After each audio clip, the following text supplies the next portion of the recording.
AR ಕೃಷ್ಣಮೂರ್ತಿಗೆ ಸಚಿವ ಸ್ಥಾನಕ್ಕೆ ಜಿಲ್ಲಾ ಕಾಂಗ್ರೆಸ್ ಸಾಮಾಜಿಕ ಜಾಲತಾಣ ವಿಭಾಗ ಜಿಲ್ಲಾಧ್ಯಕ್ಷರು ಕೆಲಂಬಲ್ಲಿ ನಾಗೇಂದ್ರ ಒತ್ತಾಯ. ಚಾಮರಾಜನಗರ ರಾಜ್ಯ ಸಚಿವ ಸಂಪುಟ ರಚನೆಯ ವೇಳೆ ಕೊಳ್ಳೇಗಾಲ ಕ್ಷೇತ್ರದ ಶಾಸಕರಾದ ಎಆರ್ ಕೃಷ್ಣಮೂರ್ತಿ ಅವರಿಗೆ ಸಚಿವ ಸ್ಥಾನ ನೀಡಬೇಕೆಂದು ಜಿಲ್ಲಾ ಕಾಂಗ್ರೆಸ್ ಸಾಮಾಜಿಕ ಜಾಲತಾಣ ವಿಭಾಗ ಜಿಲ್ಲಾಧ್ಯಕ್ಷರು ಕೆಲಂಬಲ್ಲಿ ನಾಗೇಂದ್ರ ಆಗ್ರಹಿಸಿದರು. ಡಿ.ಬಿ. ರಾಚಯ್ಯ ಕರ್ನಾಟಕದಲ್ಲಿ ಅರಣ್ಯ ಮಂತ್ರಿಯಾಗಿದ್ದಾಗ ಭೂ ರಹಿತರಿಗೆ ಭೂಮಿ ಹಂಚಿಕೆ ಮಾಡಿ ಅವರ ಬಾಲಿಗೆ ಬೆಳಕಾಗಿದ್ದರು. ಇವರ ಪುತ್ರರಾದ ಎಆರ್ ಕೃಷ್ಣಮೂರ್ತಿ ಅವರು ಕೊಳ್ಳೇಗಾಲ ವಿಧಾನಸಭಾ ಕ್ಷೇತ್ರದ ಶಾಸಕರಾಗಿ ಕಳೆದ 3 ವರ್ಷಗಳಲ್ಲಿ ಸುಮಾರು 500 ಕೋಟಿಗೂ ಹೆಚ್ಚು ಅನುದಾನ ತಂದು ಹಲವು ಅಭಿವೃದ್ಧಿ ಕಾರ್ಯ ಕೈಗೊಂಡಿದ್ದಾರೆ ಎಂದು ತಿಳಿಸಿದರು. ಹಿಂದೆ 2 ಬಾರಿ ಸಂತೇಮರಹಳ್ಳಿ ವಿಧಾನಸಭಾ ಕ್ಷೇತ್ರದಿಂದ ಶಾಸಕರಾಗಿ ಆಯ್ಕೆಯಾಗಿದ್ದರು.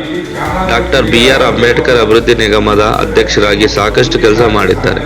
ಹಿರಿಯರು ಹಾಗೂ ಆಡಳಿತದಲ್ಲಿ ಅನುಭವ ಹೊಂದಿರುವ ಕೃಷ್ಣಮೂರ್ತಿ ಅವರಿಗೆ ಸಚಿವ ಸ್ಥಾನ ನೀಡಿದರೆ ಜಿಲ್ಲೆ ಅಭಿವೃದ್ಧಿ ಹೊಂದಲು ಸಾಧ್ಯವಾಗುತ್ತದೆ. ಜನತೆ ಜಿಲ್ಲೆಯಲ್ಲಿ ಕಾಂಗ್ರೆಸ್ ಪಕ್ಷ ಸಂಘಟನೆಗೆ ಅನುಕೂಲವಾಗಲಿದೆ. ಆದ್ದರಿಂದ ಪಕ್ಷದ ರಾಜ್ಯ ಮತ್ತು ಕೇಂದ್ರ ವರಿಷ್ಠರು ಪರಿಗಣಿಸಿ ಸಚಿವ ಸ್ಥಾನ ನೀಡಬೇಕೆಂದು ಒತ್ತಾಯಿಸಿದರು. ವರದಿ ಗೂಲಿಪುರ ಮಣಿಕಂಠ ನಾಯ್ಕ.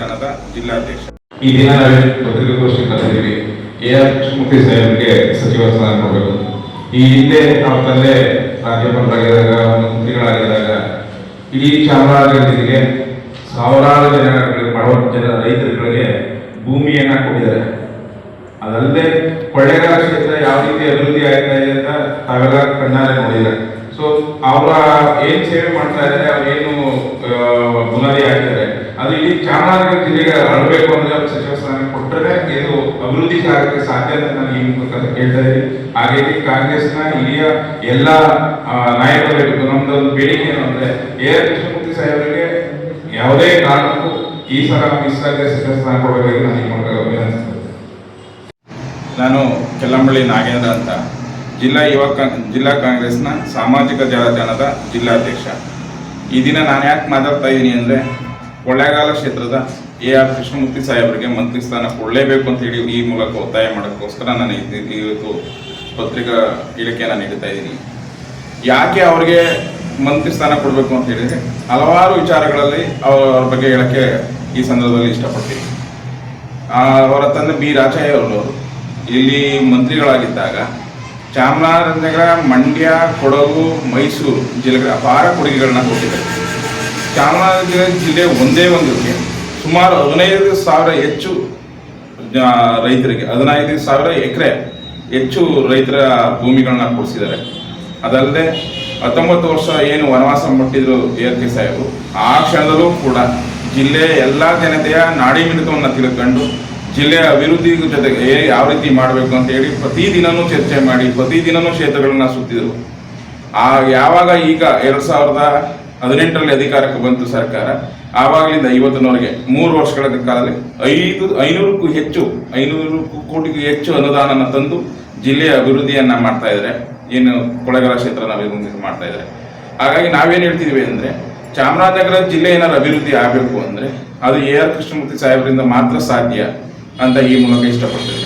ಯಾಕಂದರೆ ನಾವು ಅವ್ರ ಜೊತೆಗೆ ಒಂದಷ್ಟು ಚರ್ಚೆಗಳನ್ನು ಮಾಡುವಾಗ ಈ ಚಾಮರಾಜನಗರ ಜಿಲ್ಲೆಯ ಅಭಿವೃದ್ಧಿಯನ್ನು ಒಂದು ಕನಸಿನ ಕೂಸಿನ ಥರ ಅವರು ಕಟ್ಟಿದ್ದಾರೆ. ಅದೆಲ್ಲ ನೆರವೇರಬೇಕು. ಈಗ ಬದನಗುಪ್ಪೆ, ಕೆಲಂಬಳ್ಳಿ ಎರಡೂ ಕೈಗಾರಿಕೆ ಪ್ರದೇಶ ಆಗಿದೆ. ಇನ್ನಷ್ಟು ಮತ್ತಷ್ಟು ಏನಾರ ಕಾರ್ಖಾನೆಗಳು ಬರಬೇಕು, ಯೋಜನೆಗಳನ್ನ ತರಬೇಕು ಅಂದ್ರೆ ಅದು ಎಆರ್ ಕೃಷ್ಣಮೂರ್ತಿ ಸಾಹೇಬರಿಂದ ಮಾತ್ರ ಸಾಧ್ಯ. ಮತ್ತೆ ಇನ್ನೊಂದು ಏನು ಇಷ್ಟಪಡ್ತೀನಿ ಅಂದರೆ ಅವರು ಬಿ. ರಾಜಯ್ಯ ಸಾಹೇಬರು ಯಾವ ರೀತಿ ಚಾಮರಾಜನಗರ ಜಿಲ್ಲೆಯ ಜನತೆಗೆ ಬಡವರ ಜನಗಳ ಜೊತೆಗೆ ಯಾವ ರೀತಿ ಸ್ಪಂದನೆ ಮಾಡ್ತಿದ್ರು, ಬಹಳ ಹತ್ತಿರದಿಂದ ನೋಡಿರೋಂಥ ವ್ಯಕ್ತಿ ಅಂದರೆ ಎಆರ್ ಕೃಷ್ಣಮೂರ್ತಿ ಸಾಹೇಬರು. ಹಾಗಾಗಿ ಅವರು ಏನು ನಡ್ಕೊಂಡು ಬಂದಿದ್ರು, ಅವ್ರೇನು ಆದಿಯಲ್ಲಿ ನಡ್ಕೊಂಡು ಬಂದಿದ್ರು, ಆ ರೀತಿ ಎಆರ್ ಕೃಷ್ಣಮೂರ್ತಿ ಸಾಹೇಬರು ಇನ್ನು ಮುಂದೆ ನಡ್ಕೊಂಡು ಬರ್ತಾರೆ. ಅದಲ್ಲದೆ ಏನಾದ್ರು ಈ ಚಾಮರಾಜನಗರ ಅಭಿವೃದ್ಧಿ ಕಾಣಬೇಕು ಅಂದರೆ ಅದು ಎಆರ್ ಕೃಷ್ಣಮೂರ್ತಿ ಸಾಹೇಬರಿಂದ ಮಾತ್ರ ಸಾಧ್ಯ ಅಂತ ಮತ್ತೆ ಹೇಳಕ್ಕೆ ಇಷ್ಟಪಡ್ತಾ ಇದ್ದೀವಿ. ಅದಲ್ಲದೆ ಸಂತೇಮರಹಳ್ಳಿ ಕ್ಷೇತ್ರದಲ್ಲಿ 2 ಬಾರಿ ಶಾಸಕರಾಗಿ, ಈ ಬಾರಿ 3ನೇ ಬಾರಿ ಕೊಳ್ಳೇಗಾಲ ಕ್ಷೇತ್ರದ ಶಾಸಕರಾಗಿ ಆಯ್ಕೆಯಾಗಿದ್ದಾರೆ. ರಾಜಕಾರಣದ ಎಲ್ಲ ಅನುಭವಗಳು ಮತ್ತೆ ಎಲ್ಲ ರೀತಿಯೂ ಅವ್ರಿಗೆ ಗೊತ್ತಿದೆ. ಅಂದರೆ ಹಿರಿಯ ಶಾಸಕರು ಕೂಡ ಚಾಮರಾಜನಗರಕ್ಕೆ. ಅದಲ್ಲದೆ ಚಾಮರಾಜನಗರದಲ್ಲಿ ಏನು ಮಿಕ್ಕಿದ ವಿಧಾನಸಭಾ ಕ್ಷೇತ್ರದಲ್ಲಿ ಶಾಸಕರುಗಳ ಆಯ್ಕೆ ಸಂದರ್ಭದಲ್ಲೂ ಬಹಳ ಪ್ರಮುಖವಾದ ಪಾತ್ರವನ್ನ ARK ಸಾಹೇಬರು ವಹಿಸಿದ್ದಾರೆ. ಹಾಗಾಗಿ ಪಕ್ಷದ ಹಿರಿಯರು ಹಾಗೂ ಹೈಕಮಾಂಡ್ಗೆ ನಮ್ಮ ಮೂಲಕ ಏನು ಒತ್ತಾಯ ಮಾಡ್ತಾ ಇದೀವಿ, ಈ ಬಾರಿ ಏನಾದ್ರೂ ಚಾಮರಾಜನಗರ ಅಭಿವೃದ್ಧಿ ಆಗಬೇಕು ಅಂದ್ರೆ AR ಕೃಷ್ಣಮೂರ್ತಿ ಸಾಹೇಬರಿಗೆ ಮಂತ್ರಿ ಸ್ಥಾನವನ್ನ ನೀವು ಕೊಡಲೇಬೇಕು. ಹಾಗಾಗಿ ಮುಂದೆ ಚಾಮರಾಜನಗರ ಅಭಿವೃದ್ಧಿಗೆ ತಮ್ಮ ಕಾಣಿಕೆ ಆದಂಗೆ ಆಯ್ತದೆ. ಇನ್ನೊಂದು ಮುಖ್ಯವಾದ ವಿಷಯ ಹೇಳ್ತಾ ಇದ್ದೀನಿ, ಏನ್ ಸಿದ್ದರಾಮಯ್ಯ ಸಾಹೇಬರಿಗೆ ಪ್ರತಿಯೊಂದು ಬಾರಿನೂ ಚಾಮರಾಜನಗರಕ್ಕೆ ಬಂದಾಗ ವೀರಾಚಯ್ಯ ಅವರು ನನ್ನ ರಾಜಕೀಯ ಗುರುಗಳು ಅಂತ ಹೇಳ್ತಾರೆ. ಆ ರಾಜಕೀಯ ಗುರುಗಳಿಗೆ ಏನಾದ್ರು ಒಂದು ಕಾಣಿಕೆ ಕೊಡೋ ರೀತಿ ಏನಾದ್ರು ಇದ್ರೆ ಅದನ್ನ AR ಕೃಷ್ಣಮೂರ್ತಿ ಸಾಹೇಬರಿಗೆ ಮಂತ್ರಿಗಳನ್ನ ಮಾಡಿ ಜಿಲ್ಲೆ ಅಭಿವೃದ್ಧಿಗೆ ಒಂದು ಪೂರಕವಾದ ವಾತಾವರಣ ರೂಪಿಸಬೇಕಾಗಿ ಈ ಮೂಲಕ ಒತ್ತಾಯಿಸ್ತಾ ಇದ್ದೀನಿ.